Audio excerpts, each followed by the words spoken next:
Whenever people ask me why do I travel, my answer always revolves around humanity.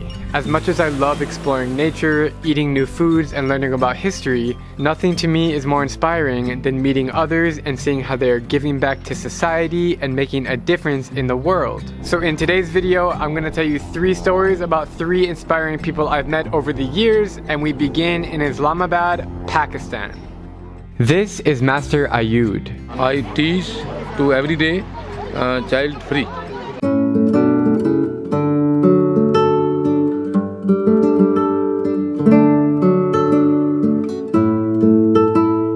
In the country of Pakistan, roughly 23 million children are illiterate. That's the same amount of people as Australia. Kids are seen living on the streets, selling anything they can get their hands on to support themselves and their families, often making less than $2 a day. But this one 61-year-old man in the capital of Islamabad is making a difference, and if we all follow his lead, then an education revolution is bound to help Pakistan prosper. It all started 37 years ago in 1982. Where did you get the idea to start teaching kids? आपको ये idea कैसे मिला कि अपने बच्चों को सब पढ़ाना चाहते हैं? मैं फायरमैन था और मैं जब किसी भी हादसे पे जाता था. He was a firefighter and there were a lot of incidents. So he saw children crying, children in pain, children suffering. So he realized that most of the children, they were working, so child labor, and he realized that they were not going to school. So we started with one kid, teaching him basic studies in a local park. One kid led to 2, which led to dozens, hundreds, and now Master Ayud has taught tens of thousands of kids on his own time and on his own dime. How many years have you been learning here? 10 years. Since you were 7 years old. I was come here 14 years ago. And what do you like mostly about Master Ayud? He's very kind and loving. He's a very nice person. I am very inspired from his teaching system. And what do you want to do when you grow up? What kind of job? I will be teaching here. I will teach here. That's what you want to do? Yes. Amazing. Is this their only schooling? And they just come at however many hours they want? इसमें 2 किस्म के बच्चे हैं. एक तो काम करने वाले. So he has 2 kind of children coming. One who are working full time and they have no money and no time to go to school.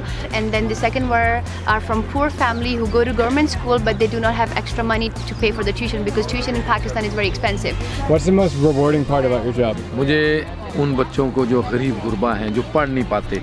Okay, the most satisfaction that he get is when he teaches children that they can serve their country and so they can go to Pakistan Army, they can become engineers, doctors or firefighters or whatever job and they can serve their country. I am an office assistant in a multinational company, oil and gas development, China National Petroleum Company. The first student he taught in 1982 is working for the Ministry of Education. So what subjects do you teach? English, mathematics, Urdu, Islamiyat, science, all the schools, Pakistan schools. So where do you get the supplies? जो गरीब गुरबा बच्चे हैं वो तो मैं आप लेके आता हूँ.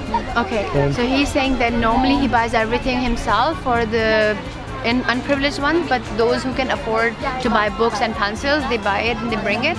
If somebody wants to give, he just takes it, accepts it. But he doesn't ask for any help to anybody. My love to Pakistan, my love to his student. Is the government helping you at all? नहीं कोई मदद नहीं.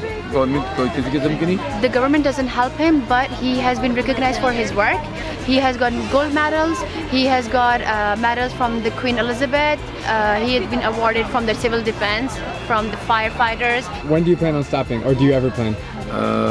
I will keep doing this until I die. Yeah. So Master, you've told me that he lives directly across the street from the school, from the park. Yes. So we're now walking right to his house. So we are now entering the home, his home. Okay, one of his students, he did bachelor's and then he got him a computer certification so he can teach the children. Okay, these are Islamic books, these are prophetic books. This is in his house. Education is a growing issue nationwide that needs some attention. It needs structuring. What Master Ayud is doing has never been done before. His dedication and his big heart shines. 1, 2, 3. And it's been an absolute pleasure to see the impact that he's making on so many people's lives. Inshallah, my students next class to कामयाब is Pakistan Pakistan Pakistan Pakistan Zindabad! Next, we head over to Manila in the Philippines to learn about the story of an amazing guy and a great friend. This is Edwin. And I look after the people of my community.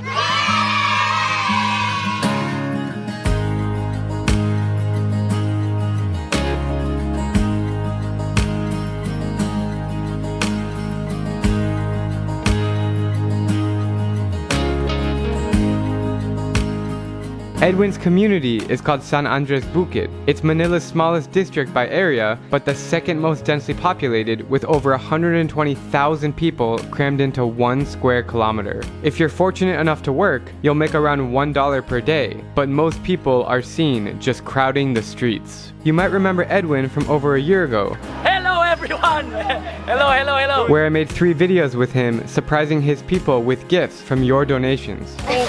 So this notebook cost only 10 pesos. I've been wanting to tell you more of Edwin's story because he's a very inspiring guy, so I sat him down today to share. Part of this story refers back to 18 months ago in another interview which has never been shared until now. So I grew up in this community, Onyx Street, and that is our house. This is where I live.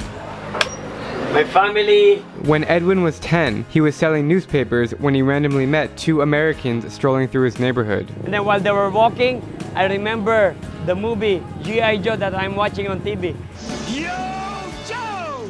And for the first time I saw a tall guy, white skin, women, white skin. I thought that's the G.I. Joe. And then so I shouted, "Hey Joe, give me 1 shot." And then I followed them in the house where they live. And then they said, "Are you hungry? Come on, let's eat."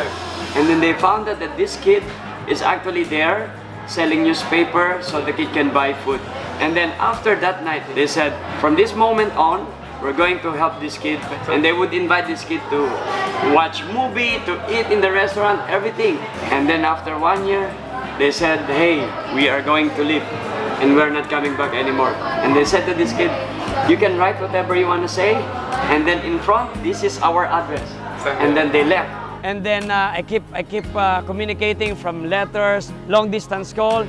After 1 month, they received the first letter from the kid. And the kid said on the letter, "Hello, how are you? I'm fine, thank you."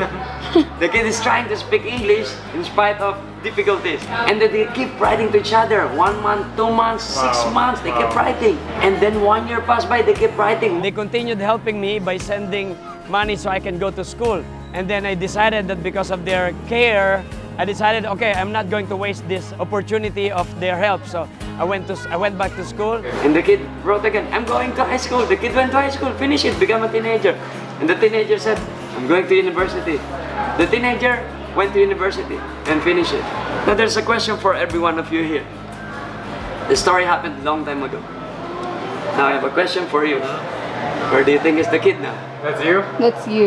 That's me. It's an amazing story, man. And now I'm getting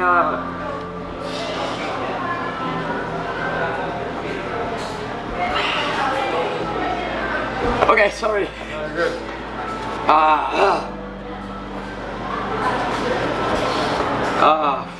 Now, 42-year-old Edwin is an actor on Filipino TV.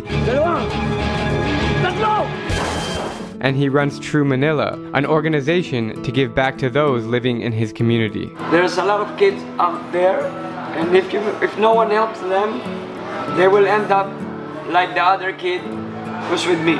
And you know who's the other kid? That's my cousin. And he did not survive.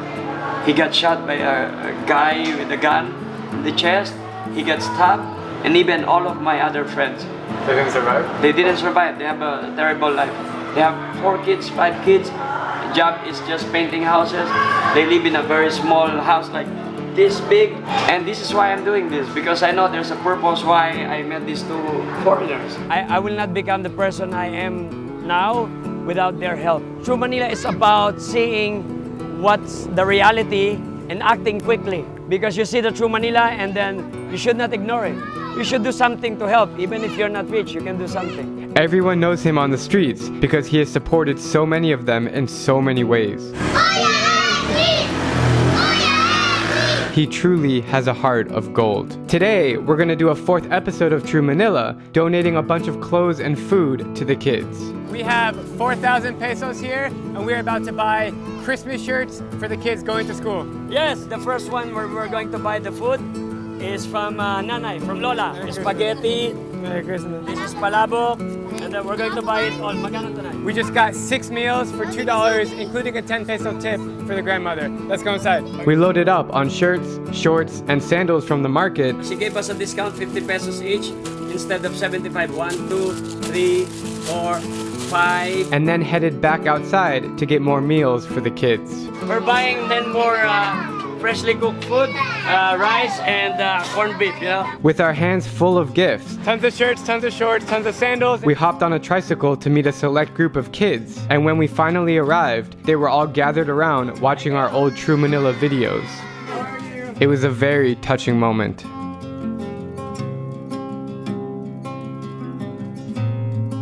Okay guys, it's been another amazing episode of True Manila. I had a wonderful time coming here again with Edwin after a year and a half. We bought so many things. What did we get this time? So we gave 50 pieces of clothes for boys and girls, 50 pieces of sleepers, 50 pieces of meals, freshly cooked meals, and then spaghetti from the old woman that's selling it in the street. Thank you very much, Drew Binsky. Thank you, bro. It's really amazing to see you again. Thank you so and much. all of you, please follow Drew Binsky and True Manila. Bye-bye! Finally, we head over to India, where I met one inspiring bird lover who comes from the city of Chennai. This is Joseph. I beat parrot.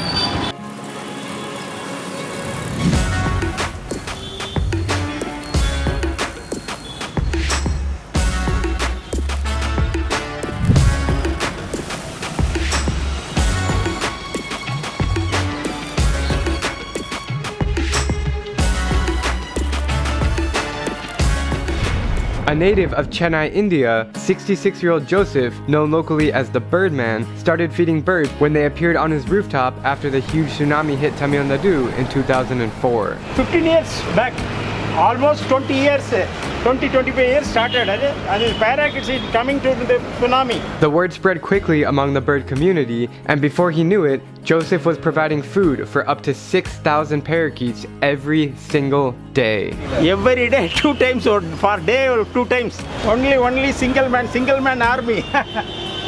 He developed a system on his terrace to lay down rows of thick wooden planks where he places small piles of rice. And how much rice do you buy every day? Per day 175 kg or per day 2 times. How many rupees is that? 2,500 rupees per each or for 1 day. The hungry birds come twice daily, eating 35 kilos at sunrise and 35 more before sunset. Morning first time 6 to 7, evening up to climate 4:30 to 6:30. Of course, feeding thousands of birds costs a lot of money. And Joseph pays for it all out of pocket, using 40% of his income as a camera technician by day. But caring for birds has become his passion, and he hasn't missed a feeding day in 15 years. At 4 o'clock, the birds are gonna come, which is in 4 minutes, and he still has about half of his rooftop to set up, so he must go pretty fast. You can see the birds are starting to gather on the buildings nearby. Quick. Where I'm standing right now is gonna be covered with birds coming for dinner. So I'm sitting here waiting in this little peephole. I have to be really quiet when the birds come out, otherwise we're gonna scare them away. And then it was like magic. Thousands of bright green birds right in front of my eyes, waiting their turn to dive in head first and eat some rice. They all sit peacefully in rows, kind of like kindergartners at lunchtime. It's a moment that I'll never forget. After being at Joseph's home for only 1 hour, I can truly sense how much he loves these birds. Seeing them fly happy and healthy makes his day, every day, and it's really humbling to witness. Yeah, my children's and 4,000 parakeets, my children's. Will you feed birds until you die? Yes, confirm. Thank you. Bye-bye. Bye. Bye. The reason why I can't stop traveling is because I keep meeting inspiring people like Master Ayub, like Edwin, and like Joseph, who continue to make the world a better place. Even though we've been living through a very rough period with COVID-19, I wanted to make this video to prove to you that the world is filled with positivity and happiness, and in the end, that will always prevail. Thank you guys so much for watching this video. Have an awesome day, and I'll see you soon.